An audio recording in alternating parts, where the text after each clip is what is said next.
بسم اللہ الرحمن الرحیم۔ السلام علیکم دوستوں، بہنوں، بھائیوں، بزرگوں۔ اس تعلیمی اور معلوماتی ویڈیو میں ہم عباسی خلافت کی دلچسپ تاریخ کا جائزہ لیتے ہیں، جس میں 8ویں خلیفہ کی طرف سے ترکی کے محافظوں کی تشکیل پر توجہ دی گئی۔ اس اہم فوجی اصلاحات کے پیچھے دلچسپ کہانی دریافت کرتے ہیں اور اس وقت کے سماجی اور سیاسی منظر نامے پر اس کے اثرات کو سمجھنے کی کوشش کرتے ہیں۔ اسلامی تاریخ اور اس کی با اثر شخصیت کے بارے میں آپ کے علم میں اضافہ کرنے کے لیے ہم اس گہرائی میں تحقیق کے ذریعے ہمارے ساتھ رہیں اور پوری ویڈیو دیکھیں۔ علم کو پھیلانے کے لیے اس ویڈیو کو لائک، کمنٹ اور شیئر ضرور کرنا نہ بھولنا۔ تو دوستو، ابو اسحاق نے ترک فوجوں کی اپنی کور بنانا شروع کی۔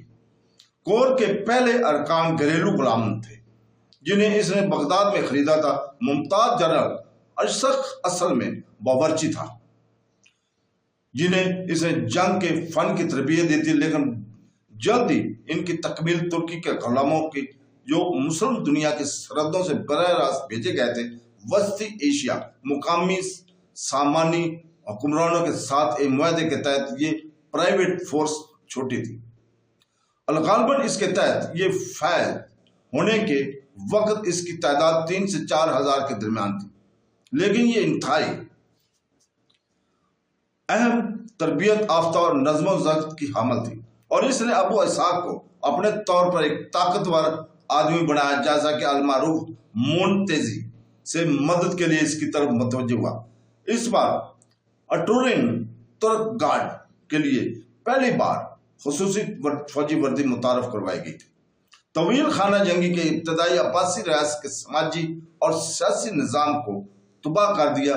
اب اینا دولہ ابتدائی عباسی ریاست کا اہم سیاسی اور فوجی ستون خانہ جنگی کی وجہ سے بہت کم ہو گیا تھا۔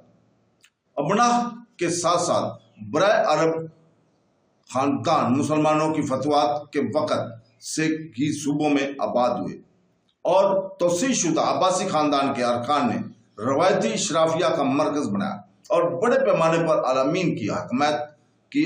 مامون کے بقیہ دور میں وہ انتظامی اور فوجی مشینری میں اپنے عہدے کھو بیٹھے اور ان کے ساتھ اپنا اثر و رسوخ بھی ختم ہو گیا۔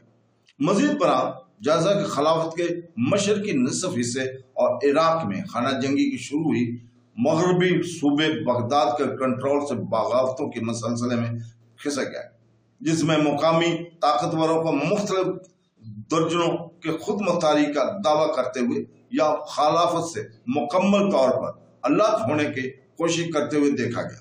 اگرچہ اس نے پرانے اشرافیہ کا تحفہ الٹ دیا تھا، لیکن المامون کے پاس ایک بڑے اور وفادار طاقت کے اڈے اور فوج کی کمی تھی، اس لیے وہ نئے آدمیوں کی طرف متوجہ ہوا جو اپنے ہی فوجی دستوں کی کمان کرتے تھے۔ ان میں طیری شامل تھے، جن کی قیادت عبداللہ بن طیر اور ان کے اپنے بھائی ابو اسحاق کر رہے تھے۔ ابو اسحاق کی ترکی کور سیاسی طور پر المامون کے لیے مفید تھی، جس کی زیادہ تر مشرقی اور ایرانی رہنما پر اپنا انحصار کم کرنے کی کوشش کی، جیسا تبتریوں جنہوں نے خانہ جنگی میں اس کا ساتھ دیا تھا اور جو اعلیٰ عہدوں پر قابض تھے۔ نئی حکومت ان کے اثر اور رسوخ کا مقابلہ کرنے کی کوشش میں المامون نے اپنے بھائی اور اپنے ترک دوستوں کو باضابطہ پہچان دی۔